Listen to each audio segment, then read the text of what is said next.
Hey guys, I'm Justin Chris with Bayou Rattler Products.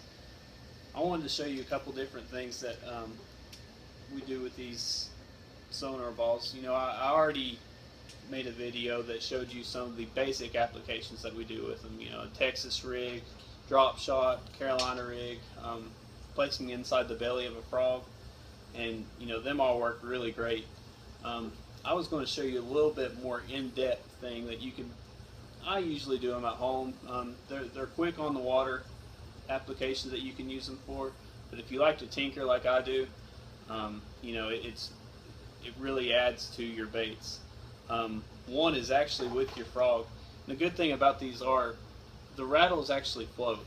So you can take these rattles and place them through the legs and actually have them part of the legs, and it's not going to hinder the action at all. And it will actually float on the water. Where they're round, they're always going to be moving, so they're always going to have a certain sound coming from them. Just a great application for them. You can place them inside the belly, but if you place them on the legs of the frog, you're always going to have that movement with it. Even if it's completely still, them balls are going to keep turning somehow, because the rattles inside of these sonar balls will never find a true center, so they're always going to be turning, always going to be emitting sound. Another applications that I do with them would be to put them on your jig skirts.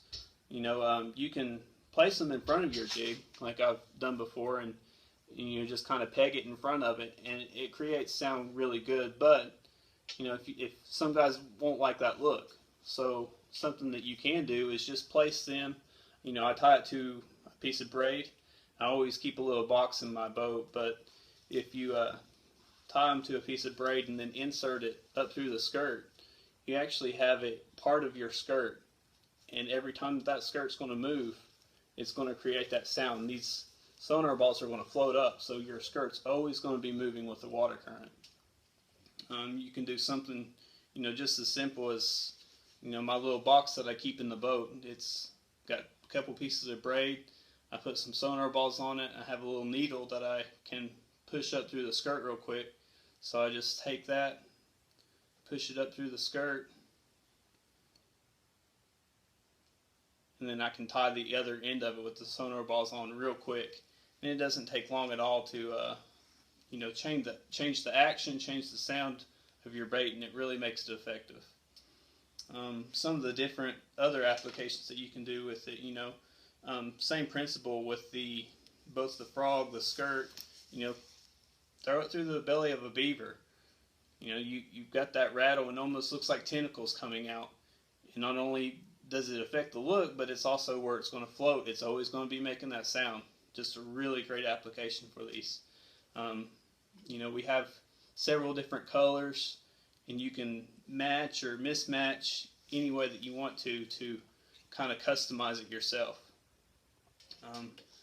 I do a lot of my own tying, different flies or my feathers on my hooks. So just something like a spoon. This is a Ben Parker spoon.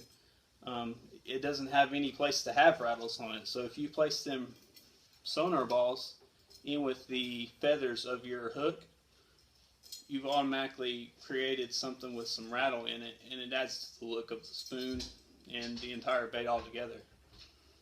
And I talk about this mostly bass fishing because that's what I do, but there's all kinds of other applications.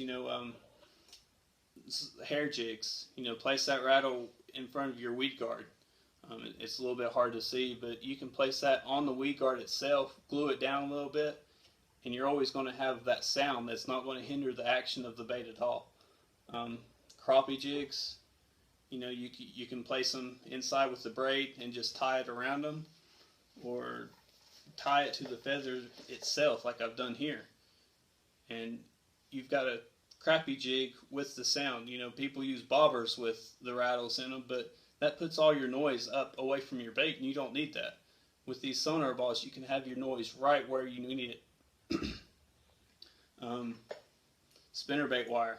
These things really excel on a spinnerbait wire because where they're round, they're always going to be coming through the water. They're going to be turning, and every time that they turn, they're going to be creating sound.